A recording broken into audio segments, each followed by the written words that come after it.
Puppet Master 5 is an unfortunate wreck of a movie.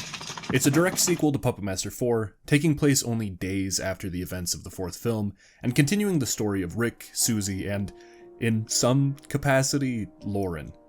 We open to see Rick in jail, as he is the only suspect in the deaths of Dr. Piper, Dr. Baker, and Cameron. He's told the police all about the puppets and the demons, but of course they don't believe him. After studying Blade, the police discovered mechanical parts inside of the puppet, and since Rick is a robotics expert who was working on creating life, they suspect that even if the puppets did kill all of these people, he was behind it. Fortunately for Rick, the company that he works for still wants him and his intellectual property, so they post his bail and send a representative named Jennings to meet and get a rundown of the puppets and the demons, and probably just because he wants Rick's formula for life. Jennings believes Rick's story, or at least he claims to believe that he's innocent. Jennings is a sneaky dude, and it's clear that he's not trustworthy. Susie arrives to take Rick home, and we see that Blade hitches a ride in Susie's backpack. We get a really bizarre scene transition as Rick and Susie smooch, but as they land on Susie's bed, Rick falls asleep because he's a tired little genius. Remember Sutek from the last movie? Well, he's back.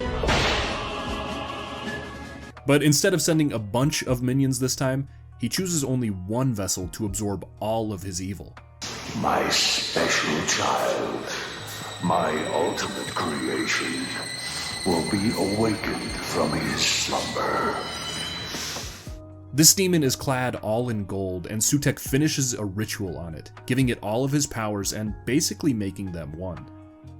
One of the ways this movie pads for time is by rapidly jumping from character to character. Many times a scene will only last a few seconds before the setting changes and we check in with someone else, which makes it so that no scene can be very impactful. You see, Puppet Master 4 and 5 were originally going to be one film, a full comprehensive story of Rick the Puppet Master versus Sutek.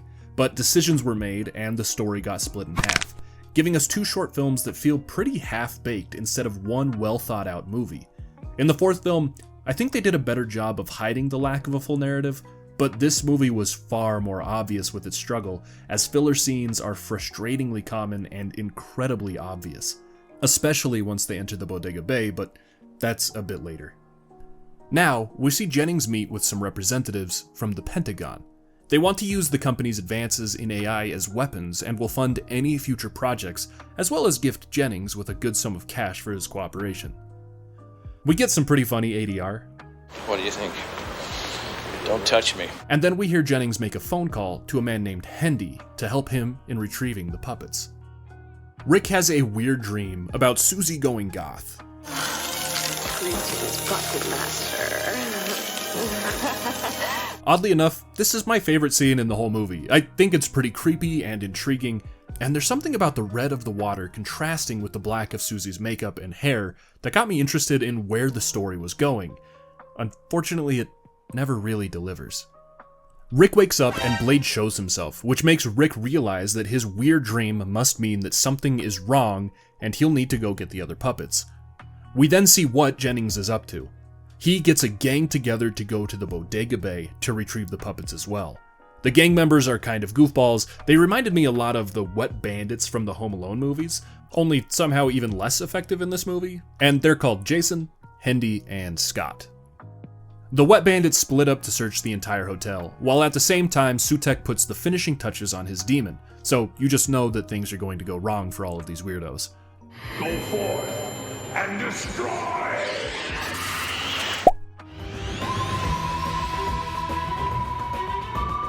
This is the point where the scene changes get really obvious.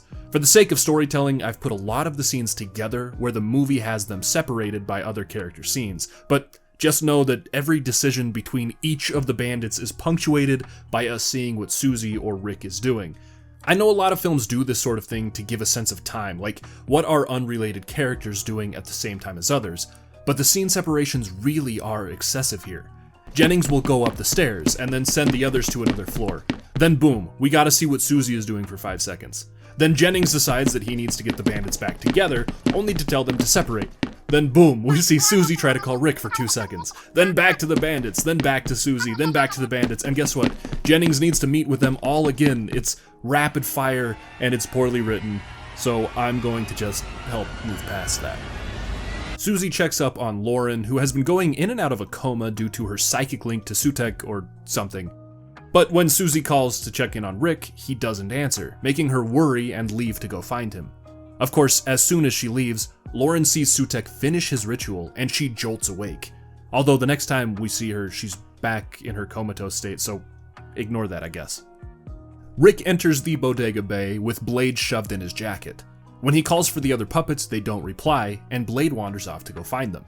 Rick's computer starts spamming the message, "Help me," over and over, and then we cut and see what Jason is up to. Jason notices the pyramid glowing on the game board that we saw in Puppet Master 4, but he's more interested in investigating Toulon's trunk. Unfortunately for him, the demon was hiding inside of the trunk. It jumps out and slashes Jason up before absorbing his life force. Scott finds Pinhead on the lower floor. Somebody been feeding you steroids there, boy? He calls the puppet ugly, and Pinhead punches him to shut him up. Pinhead then runs off, and Scott corners him in the kitchen, where he starts smacking the puppet with a rolling pin. But while he's occupied with Pinhead, Jester shows up and tenderizes the thug's meat. Now it's Hendy's turn. He finds the demon in the middle of a hallway, and as he backs away, he trips because he's a clumsy fella. The demon then jumps on top of him and gives him the scratch and lifesteal treatment that he gave Jason earlier. Susie then shows up at the bodega bay, putting together that Rick must have gone looking for the puppets somehow. She gets to Rick's room to find it completely empty, and we see Rick now running through the hallways looking for the missing puppets. He finds Six Shooter, Torch, and Tunneler, but is still missing Pinhead and Jester, so he has the puppets split up to go looking for them. And remember, in between all of these short story beats, there's like 30 cuts back and forth to the characters. I'm just making it seem more comprehensive than it is, okay? Jennings finds the demon and gets chased, but he's saved when Torch shows up and starts blasting. However, the demon is more powerful than the puppets expected, and it retaliates by shooting yellow beams that knock Torch off of his feet. Six Shooter is able to cover fire, which causes the demon to retreat. Jennings runs through the hotel, going for the exit, when he runs into Rick. Rick asks where the puppets are, but Jennings is only interested in getting out of there, so he's really not helpful. Rick heads back up to his room, where he finds Susie. His door closes by itself, and his computer comes to life with the message telling him to use the life formula to kill the demon. Rick asks who he's talking to, and we learn that somehow Lauren is messaging him from the ether, or whatever. Before Jennings reaches the exit, he sees Jester and Pinhead, and he's suddenly in complete awe of the puppets. He has a complete change of heart and decides that the puppets may be worth risking his life for after all. He reunites with Rick and Susie and wants them all, with the puppets, to get out of there, but Rick knows that the demon will continue to hunt them if he doesn't take it out right now. Jester shows up and points Rick to where Decapitron is, giving Rick a game plan to take out the demon. While they are preparing Decapitron, we see Scott wake up and crawl into the elevator. While he's looking for the others, the demon jumps on him and, I'm sure you know by now, he scratches the man to death and then steals his life force. The others flip a switch and we see electricity flow, bringing Decapitron back to life. Decapitron morphs into Toulon, and he tells Rick that his part in all of this is done and to leave the hotel and let the puppets take care of the demon. They run into the elevator, but Jennings has another change of heart. He doesn't want to leave without the puppets because there's a lot of money to be made if he can get one to the Pentagon. He kicks Susie out of the elevator and then knocks Rick out before finding the puppets in an upper hallway. Decapitron's head morphs into a copy of Jennings. 3 lives have been lost tonight to your senseless greed. The puppets then turn on Jennings and Torch burns him. I mentioned in my breakdown of Puppet Master 4 that Decapitron wasn't very useful.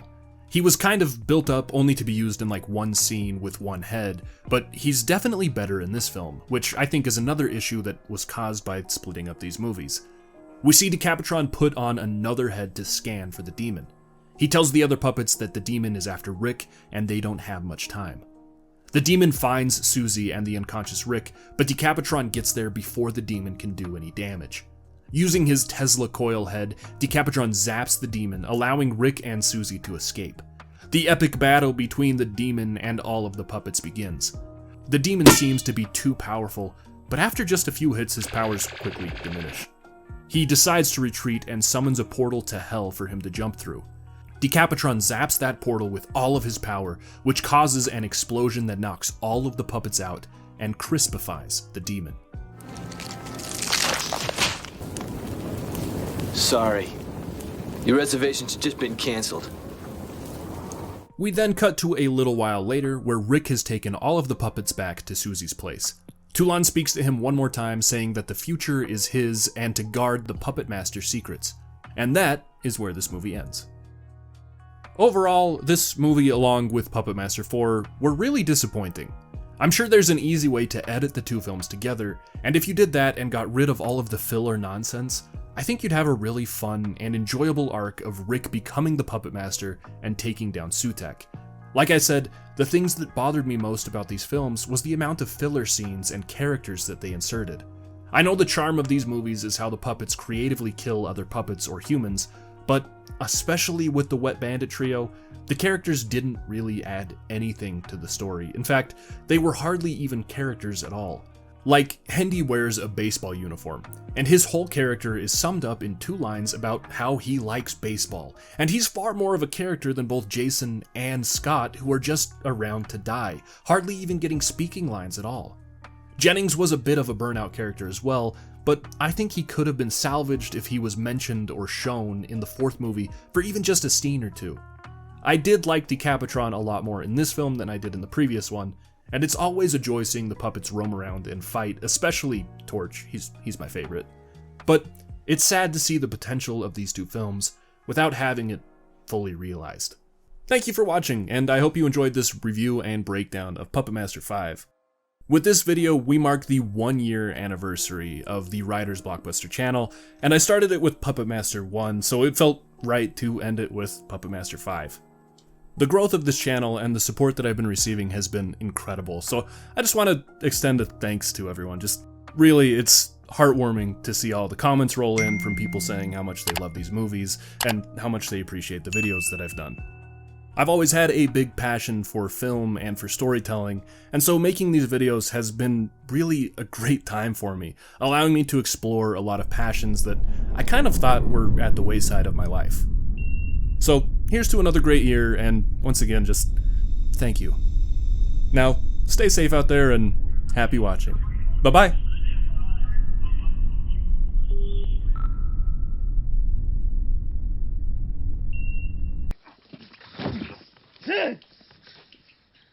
What are we gonna do to him, Harry? I'll do exactly what he did to us. I'll burn his head with a blowtorch. You can smash his face with an iron. Slap him right in the face with a paint can, maybe. Or shove a nail through it.